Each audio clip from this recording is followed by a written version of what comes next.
લોકો જોતા હતા, તેને કેવા પ્રકારની અસર છે, કેવા પ્રકારના ઉપાય છે, શું અને કેવા પ્રકારના પરિવર્તન અને બદલાવ તમામ લોકોને જોવા મળશે તે જાણવા સમજવા માટે ચર્ચા કરવા TV13 ના સ્ટુડિયો પર ઉપસ્થિત છે મોનાલી સોની. મોનાલીબેન, ખૂબ ખૂબ સ્વાગત છે. મોનાલીબેન એક એસ્ટ્રોલોજર છે ને જે આજે આપણને બધું જ સમજાવશે. મોનાલીબેન, સૌથી પહેલાં તમારી પાસેથી એ જાણીશું કે જ્યારે આ પરિવર્તન થઈ રહ્યું છે તો આપણે એ 3 રાશિઓની વાત કરીએ, મકર, કુંભ અને મીન. મકર સ્વાભાવિક રીતે છેલ્લા 7.5 વર્ષ અને વક્રી થયો હતો એટલે લગભગ 8 વર્ષથી એ અનેક સંઘર્ષોથી પસાર થતું હતું. એમાં શું બદલાવ આવશે? કુંભનો બીજો તબક્કો અને મીન રાશિમાં જ્યારે શરૂઆત થઈ રહી છે, કેવા પ્રકારની અસર આ 3 રાશિઓના જાતકો ભોગવશે? સૌપ્રથમ આપણે વાત કરીએ તો શનિનું જે ગોચર અત્યારે શરૂઆત થઈ રહી છે, મકર રાશિ ઉપરથી 7.5નો પ્રભાવ હવે ઉતરવા લાગ્યો છે. એટલે કે હવે મકર રાશિના જે પણ અટકેલા કાર્યો હતા, જે તેમણે 8 વર્ષ સુધીનો જે સમયગાળો હતો જેમાં તેમણે ખૂબ જ તકલીફોનો સામનો કર્યો છે, કેટલાક તેમના નવા કાર્યો જે તેમના સમયસર નથી શરૂ થયા, તે દરેક કાર્યમાં મકર રાશિને હવે ધીરે ધીરે સફળતા મળશે. આગળ જો હું વાત કરું તો હવે જે કુંભ રાશિ છે તે હવે બીજા ચરણમાં શરૂ થઈ રહી છે. એટલે કે હવે કુંભ રાશિને પણ થોડી ઘણી તકલીફો શનિની ચોક્કસથી રહેશે. મીન રાશિમાં પણ અને કુંભ રાશિમાં અને હવે આગળ મેષ રાશિ છે, તે ત્રણેય રાશિમાં હવે શનિની 7.5ની જે તકલીફો છે તે ચોક્કસથી જોવા મળશે. સાથે સાથે મોનાલીબેન, એવું કહેવાય કે જેટલી 7.5ની અસર છે એવા જ પ્રકારની કે ઢૈયામાં પણ, એટલે કે નાની પર્વતીમાં પણ અસર જોવા મળતી હશે. કઈ બે રાશિ છે, લગભગ કર્કમાંથી તો બહાર આવી રહ્યો છે, કઈ બે રાશિને એની અસર થશે, શું પરિણામ આવશે? જે સિંહ રાશિ છે અને જે ધન રાશિ છે તેમાં હવે શનિની જે છે ઢૈયા ચાલુ થઈ રહી છે. એટલે કે આ જે સમયગાળો છે તેમને વધારે સ્વાસ્થ્ય સંબંધિત તકલીફો આપી શકે છે, તેમના કાર્યોમાં રૂકાવટો આપી શકે છે, સ્નેહી સંબંધથી પણ તેમને થોડા મતભેદો સર્જાઈ શકે છે.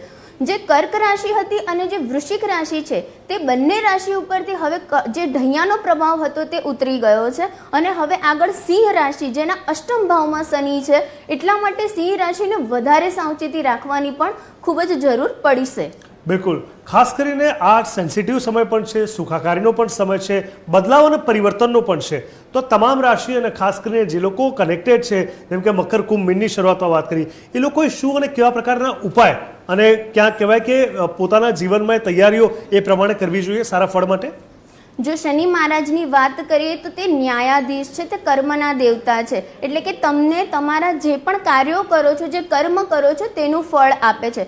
ખાસ કરીને દરેક વ્યક્તિના જીવનમાં 7.5 કે ઢૈયાનો જેટલો પણ સમય આવતો હોય છે તે તેના જીવન પરિવર્તનનો બહુ જ મોટો ભાગ ભજવે છે. કારણ કે શનિ તમને તમારા આ સમયગાળામાં સાચા અને ખોટાના ભેદો સમજાવે છે, તમને કેટલીક તકલીફોનો અનુભવ આપીને તમારા આગળના જીવનને સુખરૂપ થાય તેવા તમને ખૂબ જ સારા એવા સંકેતો આપે છે. ખાસ કરીને અત્યારે જે મીન રાશિ છે તેમાં એક સાથે 6 ગ્રહોનો પ્રભાવ આવી રહ્યો છે, જેમાં સૂર્ય, ચંદ્ર, બુધ, શુક્ર, રાહુ અને શનિ એક સાથે જ્યારે 6 ગ્રહોનું મિલન થાય છે ત્યારે 12 રાશિને ખૂબ જ તકલીફોનો સામનો કરવો પડે છે. ખાસ કરીને જ્યારે રાહુ અને શનિ બંને જ્યારે અત્યારે ગોચર કરી રહ્યા છે મીન રાશિમાં, ત્યારે પિશાચ યોગ જે બની રહ્યો છે, જે ઘટિત થઈ રહ્યો છે, તે માટેના જે તમારે 18 મઈ સુધીના જે દિવસો છે ખૂબ જ સાચવીને 12 રાશિને રહેવાનું છે. ખાસ કરીને જે દેશનું અર્થતંત્ર છે, દેશમાં પણ ભૂકંપ, સુનામી, આર્થિક મંદી, આર્થિક સંકળામણો કે પછી કોઈ પણ પ્રકારની બીમારીનો સામનો પણ કરવો પડી શકે છે. માટે કેટલાક ઉપાયો કરવાથી ચોક્કસથી શનિ મહારાજની જે આ ઢૈયા છે અને જે શનિ મહારાજની 7.5 છે તેમાં તમને ચોક્કસથી ફાયદો થઈ શકે છે. મોનાલીબેન, ખાસ કરીને એવું કહેવાય છે કે શનિજીને પ્રસન્ન કરવા હોય તો હનુમાનજીની ઉપાસના કરો, પ્રાર્થના કરો, સુંદરકાંડ કરો, હનુમાન ચાલીસા કરો, તેનાથી કેટલો અને કેવા પ્રકારનો ફરક જોવા મળતો હોય છે? ચોક્કસથી જ્યારે રાવણે જે છે શનિ મહારાજને બંદી બનાવી દીધા હતા, કારણ કે તેમની દ્રષ્ટિ તેમના પર ના પડે, તેનો કષ્ટનો સામનો ના કરવો પડે, ત્યારે લંકા દહન વખતે હનુમાનજીએ શનિ મહારાજને મુક્ત કરાવેલા. તેથી આશીર્વાદ છે કે જેટલા પણ લોકો હનુમાનજીની ભક્તિ કરશે, ખાસ કરીને મેષ રાશિ, મીન રાશિ, કુંભ રાશિના જાતકો અને સાથે સાથે જે લોકોની ઢૈયા ચાલી રહી છે તે લોકો સિંહ રાશિ અને ધનુ રાશિવાળા લોકો પણ હનુમાનજીની ભક્તિ કરે, હનુમાનજીના સુંદરકાંડના અને બજરંગ બાણના પાઠ કરશે અને દિવસ દરમિયાન 3 વખત હનુમાન ચાલીસાના પાઠ નિયમિત રૂપે કરે છે તો ચોક્કસથી 7.5 જેટલી પણ તકલીફો છે તેમાં તે લોકોને ખૂબ જ જલ્દી લાભ મળશે. ખાસ કરીને શનિદેવની જ્યારે વાત કરવામાં આવે તો ગોચરમાં દરેકની કુંડળીમાં અલગ જગ્યાએ હોય છે, લગ્ન કુંડલીમાં અલગ જગ્યાએ હોય છે. તો સૌથી વધારે અસર કયા શનિ કરતા હોય છે? ઘણાની રાશિમાં કયા અલગ નંબર હોય છે અને જે પ્રમાણે ગોચરમાં હોય એ અલગ અવસ્થા હોય છે. તો શું કહી શકાય કે સૌથી વધારે અસર કઈ જગ્યાએ જોવા મળતી હોય છે? ખાસ કરીને કુંડલી પ્રમાણે પણ જ્યારે શનિનું જે અષ્ટમ સ્થાન છે ત્યારે શનિ જો સ્થાપિત થઈ જાય છે તો વ્યક્તિને વધારે તકલીફોનો સામનો કરવો પડે છે. દરેક વ્યક્તિની કુંડલીમાં શનિનું સ્થાન જોવાનું અને શનિની દ્રષ્ટિ અને શનિ કઈ રીતે કઈ રાશિમાં ગોચર કરી રહ્યા છે તે જોવું અવશ્ય આપણે જરૂરી છે. કારણ કે તે જોયા બાદ જ આપણે વ્યક્તિને કહી શકીએ કે શનિ એમને કેટલા અંશ સુધી અને કયા પ્રકારની તકલીફોનો સામનો તેમને કરાવડાવે છે. મુનાલીબેન, સૌથી અગત્યનો સવાલ એ છે કે ગુરુ જ્યાં બેસે છે ત્યાં ઓછો ફાયદો આપતો હોય છે, પણ 3 દ્રષ્ટિ હોય છે જેમાં માણસ તરી જતો હોય છે. શનિનું બિલકુલ વિપરીત છે. એવું કહેવાય છે કે જ્યાં બેસે છે ત્યાં ફાયદો આપે છે, પણ સામે 3 દ્રષ્ટિ છે ત્યાં વધારે સ્ટ્રગલ, સંઘર્ષ, ચેલેન્જ ઊભો કરે છે. તો શું કહી શકાય કે શનિદેવની આ 3 જગ્યા પરની આ નજર છે એ કઈ નજર એવું કહેવાય કે પરિપક્વતા તરફ પણ લઈ જાય? તો શું માત્ર નુકસાન જ કરે છે? માની લો કે શનિ 5મા સ્થાનમાં જોવે છે સીધી 7મી દ્રષ્ટિ કરીને, તો શું એવું સમજી લેવું કે એમના માટે સંતાન યોગ નથી, અથવા વધારે પડકારજનક હશે, અથવા વધારે લેટ આવશે? એક્ઝામ્પલ, તો કેવી રીતે આને સમજવું જોઈએ? ચોક્કસથી શનિની દ્રષ્ટિ જ્યારે પડે છે ત્યારે પણ એવું જરૂરી નથી કે તમને તે ખરાબ જ ફળ આપીને જાય છે.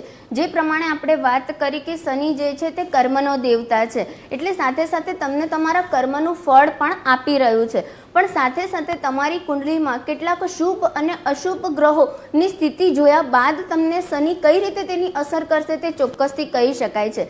પરંતુ જ્યારે શનિ કેટલાક સ્થાનમાં તમને દ્રષ્ટિ આપતું હોય છે ત્યારે હકીકતમાં તમારા જેટલા પણ કામો છે તેમાં રૂકાવટ આવી શકે છે.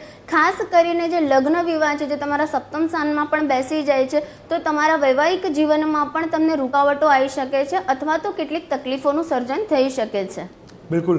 મુનાલીબેન, ખાસ કરીને અત્યારની જો વાત કરવામાં આવે તો તમે જે 6 ગ્રહોની વાત કરી એમાં શનિ અને રાહુ પણ હતા, એટલે કે શાપિત દોષ કહેવાય છે.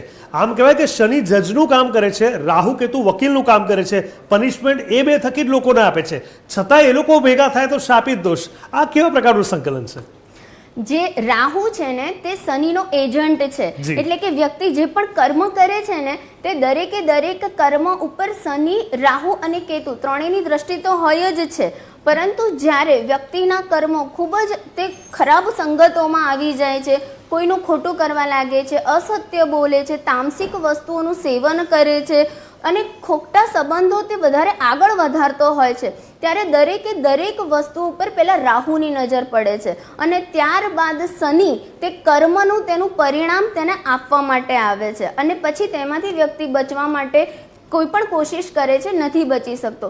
તે માટે ખાસ કહેવામાં આવે છે કે શનિથી તમારે ડરવાની જરૂર નથી. તમે તમારા કાર્યો જે છે ને આધ્યાત્મિક રાખો, સાત્વિક રાખો. બને તેટલી તમારાથી જે પણ લોકો જે તમારી સાથે કામ કરે છે અથવા તો જે લોકો ખૂબ જ મહેનત કરે છે તેમને સાથ સહકાર આપો, તેમની માન મર્યાદાનું સાચવો. જરૂરત પડે તમે આર્થિક મદદરૂપ પણ લોકોને થતા રહો છો તો ચોક્કસથી શનિ તમને એટલું નુકસાન નથી આપતું. બિલકુલ. ખાસ કરીને શનિને વૃદ્ધ ગ્રહ કહેવામાં આવે છે, એટલે કહેવાય છે કે એક એજ પછી વધારે સારું ફળ આપે છે. એ જ રીતે શું કુંડલીમાં પણ એવું સમજી શકાય કે જેટલું 9મા, 10મા, 11મા, 12મા એટલે પાછળના સ્થાન પર શનિ બિરાજમાન હોય તો વધારે સારું ફળ આપી શકે? શનિની કેટલીક દ્રષ્ટિ અને કેટલાક તેનું જે ગોચર છે તે ચોક્કસથી આપણે જોવાનું. પણ સાચી વસ્તુ છે કે જ્યારે વ્યક્તિની લાઈફમાં શનિએ જે એના નાનપણથી લઈને તેના 35 વર્ષ સુધી જો તેને સ્ટ્રગલ કરાવ્યું હોય છે તો તેની કેટલાક ગોચરથી અને કેટલાક સ્થાન ઉપરથી આપણે જોઈ શકાય કે આગળના ભવિષ્યમાં એટલે કે જે 35 વર્ષ પછી તેની જિંદગીમાં જે પણ કાર્યો તે કરશે તેમાં તેને શુભ ફળ આપશે. પણ સાથે સાથે વ્યક્તિએ ચોક્કસથી તે ધ્યાન રાખવાની જરૂરત છે, જે પ્રમાણે આગળ પણ મેં કીધું કે વ્યક્તિએ પોતાની જે પણ આદતો છે, જે તેના કાર્યો છે તેને ખૂબ જ સાત્વિક રાખવાના છે. કારણ કે શનિ મહારાજ જે છે તે સૂર્યનો પુત્ર છે અને હંમેશા તેમણે જિંદગીમાં પોતાના પિતા સાથે પણ તેમને અણબનાવ રહ્યા છે.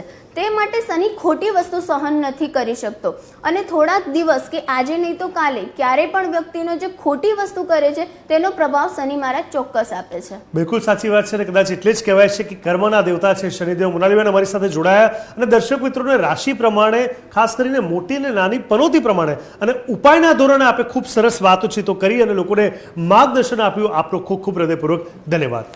તો દર્શક મિત્રો, એવું કહી શકાય કે શનિ એક માત્ર એવો ગ્રહ છે કે જે એક સાથે વિશ્વમાં 5 રાશિને અસર કરે છે. જ્યારે પણ તેનો બદલાવ આવે છે એટલે કે 7.5માં 3 રાશિ અફેક્ટ થાય છે અને ઢૈયામાં બીજી 2 રાશિ અસર થાય છે. એક સાથે 5 રાશિને અસર કરતો એકમાત્ર ગ્રહ એટલે કે શનિદેવ, જેની સીધો જ નિયમ છે કે કર્મ સારા કરો, ફળ સારા ભોગવો. હા, ધીરજના ફળ મીઠા એ શનિને ચોક્કસથી લાગુ કરે છે.